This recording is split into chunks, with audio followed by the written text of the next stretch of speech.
Hello and welcome to the 6th episode of the F1 magazine ahead of the Spanish Grand Prix. Here's what's coming up: a review of the Chinese Grand Prix, the latest news ahead of the Spanish Grand Prix, and part 2 of Red Bull's guide to Formula 1.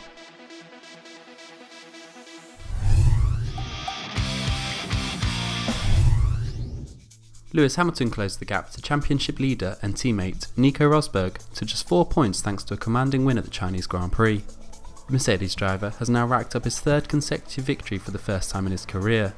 Rosberg meanwhile was best of the rest as he took his third, second place finish to give Mercedes yet another 1-2 finish. The race saw Hamilton lead from start to finish, immediately opening up a gap to Red Bull's Sebastian Vettel, who managed to jump Daniel Ricciardo at the start. As the race played out, Vettel would eventually lose out to Rosberg, then Fernando Alonso, and then fourth to Ricciardo, whose better strategy and tyre management gave him the advantage over his four-time champion teammate.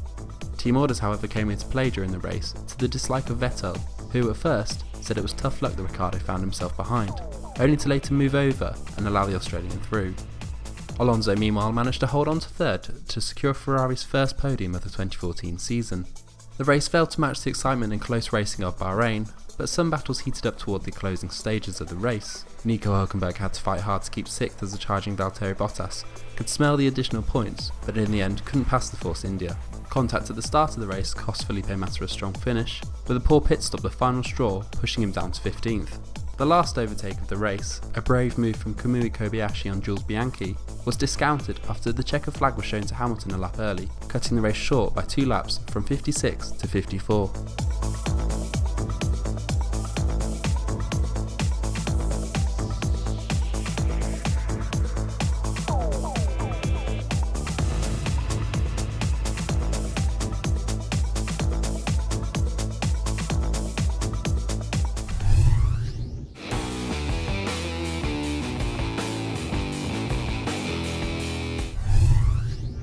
McLaren's racing director, Eric Boullier, says he's not overly concerned by their lack of pace, despite the team having failed to score points in the last 2 races.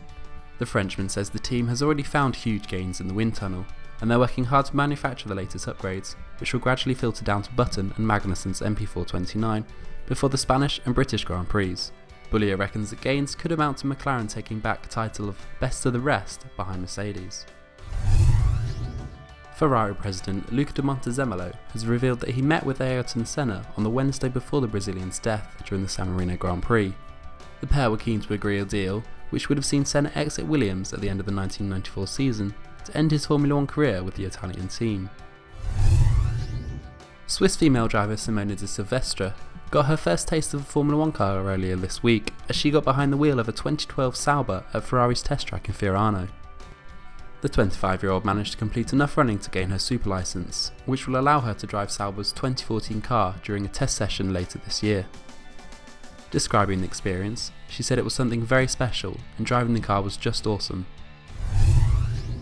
Sebastian Vettel will receive a new chassis for the Spanish Grand Prix in the hope it will alleviate some of the troubles he's experienced compared to teammate Daniel Ricciardo. The German is losing time to Ricciardo on both Saturday and Sunday, and the team believe his chassis may have a small crack in it, which could be the reason for his recent pace. The European Grand Prix looks set to return in 2016 according to Azerbaijan's Minister of Youth and Sports, Azad Rahmanov. He claims the capital city of Baku has signed a deal with Bernie Ecclestone to host a street circuit race in 2016 under the European Grand Prix banner.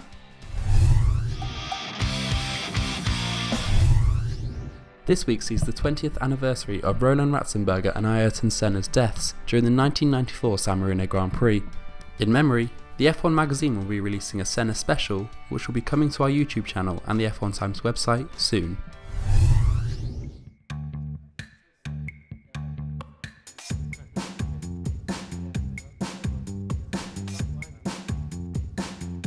Sorry guys, can't come in here right now. Why? What do you mean? I mean, we're the race drivers from Mercedes. I know you guys are, but you can't come in here with those clothes. I told you not to wear those shoes, man. The shoes are fine. It's not like we're going in a nightclub, is it? No, it's not that. There's cars out on the track. If you wear one of these, you'll be safe out there. All right, no problem. That's easier. The safety of people on foot around moving vehicles is a common theme in both Formula 1 and on the road. As a driver, of course, you must trust the signals your team gives you. But you also have to be hyper aware of your surroundings. You can compare this to everyday traffic. For example, I have a green light to turn right, but a pedestrian tries to cross the road or a child runs out chasing the bull. That is why it's important to wear a safety vest. Just like in F1, you cannot just trust signs and lights, but stay focused all the time. Let's go. This is your color, man. It suits your shoes and everything. And look who's talking. You're the one with the yellow helmet.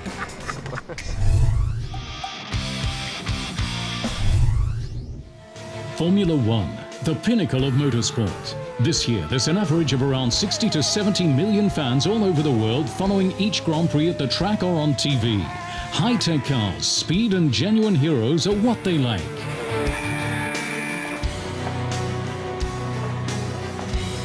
"11 teams, 22 cars, and every design unique.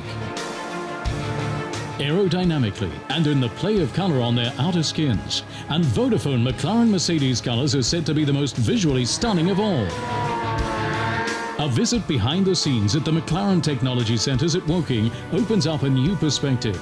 There's more to paint than meets the eye, and painting a Formula One car is a feat of top-level technology. The livery has to fulfill requirements such as heat resistance, colour consistency, and of course, great outward appearance. As one of the most famous teams and recent world champions, the Vodafone McLaren Mercedes team strive for a design that stood out from the rest. We were looking to upgrade the whole brand image of the car, looking for something quite unique, and we needed a very special McLaren standard chrome. What they wanted is what they've got, a new experienced partner who not only provided the right paint, but also the know-how needed for the sophisticated world of Formula One. They've come up with a coating system that is super light, super slick, and it doesn't hurt that it's also gorgeous. The challenge for the new partner was to find an all-in-one solution. Lower weight, faster painting process, better aerodynamics, heat and impact resistance, and environmental compatibility. Developing such an innovative paint system generally takes years, from the lab to final trials. Not so in Formula One. All the specialists had for the new McLaren chrome look was 4 months. To this day, no other racing car has such a high-tech outer skin. Weight Watchers a la Formula One. We definitely have saved weight, a lot of weight.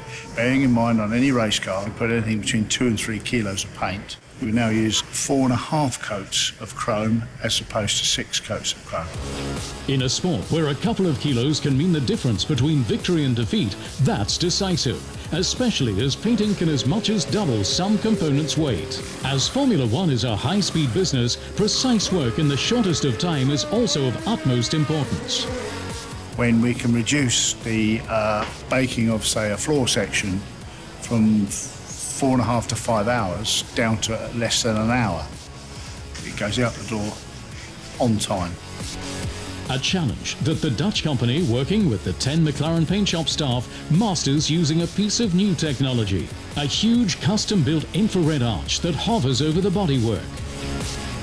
Yeah, as a result of the fewer paint layers and the way we cure the car with the infrared arch, we've been able to reduce the carbon footprint in the McLaren paint shop by nearly 80%. It was not an easy thing to do, so it really makes me feel proud. Once the design, partially airbrushed by hand, is approved, all the sponsors' stickers get put on the car. All in all, the whole process involves 250 hours of work. The symbiosis of paint and decals finishes off the car's design, creating a unique masterpiece ready for the track. It has to provide the kind of impact that you're looking for through the television camera as the car comes by at high speed, because our brands need to stand out and be clear. And then, of course, we want the other drivers to be intimidated by what's coming up behind them, so it has to be quite in your face. No Formula One without colour. It's high drama and high impact like the sport is.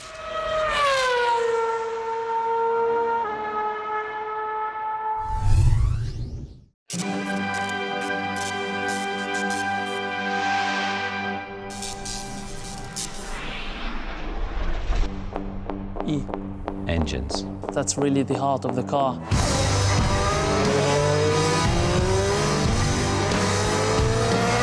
This year we've got a big regulation change, so going from a V8 to a V6 engine with a turbocharger and an energy recovery system on it is very, very different, and of course sounds quite a bit different. The fuel consumption as well will not be easy this year because we will have a lot less fuel during all the races. A critical element, and the integration of the engine and the cooling of the engine is one of the big challenges for the 2014 season. F. Flyaways. Obviously, Formula One happens everywhere around the world. To get there, you need to jump on a plane. F could also stand for frequent traveller. Yeah, logistically, it's hard for the teams. You know, they have to pack all the cars, all the equipment in containers, basically. They have to be very organised and precise, but it's part of the fun. G. Gears. Compared to the normal road car, when you shift up the gears in Formula One, it is way quicker. We've got 8 this year, as if it wasn't hard enough with 7. But one more, you know, trying to get all that power down. We are not allowed anymore to change the ratios during the year. So, for instance, in Monza, we would use all 8 gears, and in Monaco, we would use only 6 gears because the speed at the end of the straight would be much lower. H. So, H for helmet. With the helmet, you can definitely recognize the driver inside the car, and it reflects your personality. When I was young, I had a couple of favorites, such as Senna, but also quite like Damon Hill. Michael Schumacher with some stars on the top. I keep changing my designs nearly every race. It's definitely something you can play with. A nice way to express myself.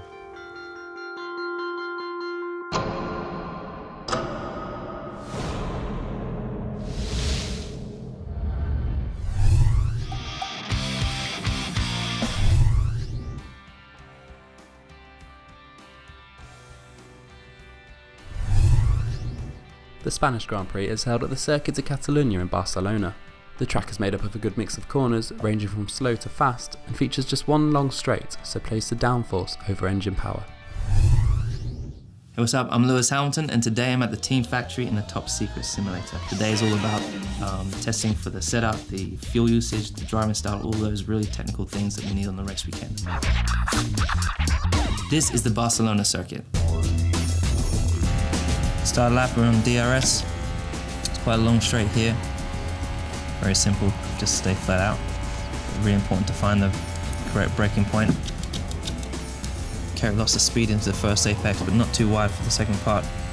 Really important the exit and the speed they carry through the first 3 corners. Then you got turn 3, which is just mega, so much G-force through there. When you're in qualifying, it's flat out. So Barcelona, I've never actually won there, so I'm really hoping that this is the year. The car's great, the circuit's fantastic. For example, me and Fernando get to race there because he's the favourite, and so to have a real challenge and fight with him would be mega. Breaking into turn 4, you can go quite deep. Depending on the wind direction, you can understeer or you have a pretty good front end. Turn 5, the track kind of dips a little bit, the apex quite long. Again, important exit down to turn 7. The fuel and lubricants for the 2014 power unit were developed in 992 days, between publication of the rules and the first win in Melbourne. Down to turn 10, which is heavy braking, really tough on the rear tyres. Important to hit the apex, and then once you get the apex, it's really important, kind of make a V out of turn 12. Again, last few corners are pretty difficult because the rear tyres are so hot. Last chicane, it's very difficult to get the car to turn in there without having too much oversteer. But the exit is really important now. The chicane, flat out onto the straight and onto DRS, and that's a lap. So our work is done here at the factory. Now let's take it to the track.